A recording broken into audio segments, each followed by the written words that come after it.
যে দেখো সকাল 6টা বাজে, সঙ্গীতা আমার যা গাছে আম পাচ্ছে।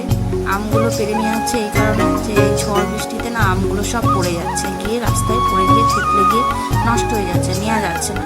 এই জন্য গাছে পাকা আম খাওয়ার খুব ইচ্ছা ছিল, বাট পেরে নেওয়া হচ্ছে কারণ এই আমগুলো সব পড়ে নষ্ট হয়ে যাচ্ছে। দেখো সঙ্গীতা সব আমগুলো পেরে নেবে। দেখো কি সুন্দর আমের আকর্ষি করে দিয়েছে আমার শ্বশুর। দেখো এক গুচ্ছ আম পেরে নিয়েছে আমার শ্বশুর। দেখো এইটা করে দিচ্ছে লাঠিটা আম পাড়ার জন্য। তো দেখো এক গামলা আম পাড়া হয়ে গেছে, কি সুন্দর, অনেক বড় বড় সাইজ ছিল বন্ধুরা।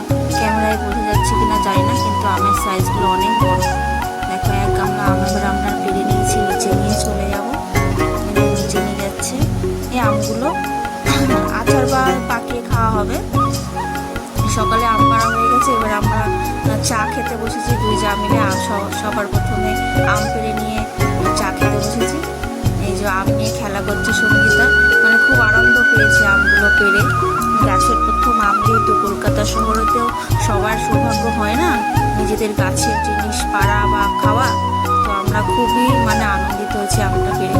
দেখো সকালবেলা রান্নাঘরে চলে এসেছি, রান্নার বাসন টাসন মেজে ভাত বসিয়ে দিয়েছি। একদিকে ভাত হয়ে গেছে, ডাল বসিয়ে দিয়েছি, আর এদিকে সঙ্গীতা মাছ কেটে নিচ্ছে, মাছ হবে। আমি ওদিকে রান্নাঘরের কাজ সারছি, বাকি কাজগুলো। এই যে মাছগুলো মা সকালবেলা আমরা আম পাড়ছিলাম তখনই মা বাজারে চলে গেছিলো, গিয়ে মাছ টাছ আলু ফালু সব নিয়ে এসে বাজার করে নিয়ে এসে মাছ কাটতে বসছে, আর বাকি কাজগুলো আমি এদিকে করছি। দেখো মাছগুলো কেটে নিচ্ছে। তোমরা কি এই মাছগুলোর নাম জানো? যদি জেনে থাকো কমেন্টে অবশ্যই জানিও এই মাছগুলোর নাম কি। এই মাছগুলো কিন্তু খুব টেস্টি হয়। আমাদের বাড়িতে তো জিরে বাটা দিয়ে মানে ঝোল হয়, তো তোমরা কীভাবে খাও তো একটু জানিও।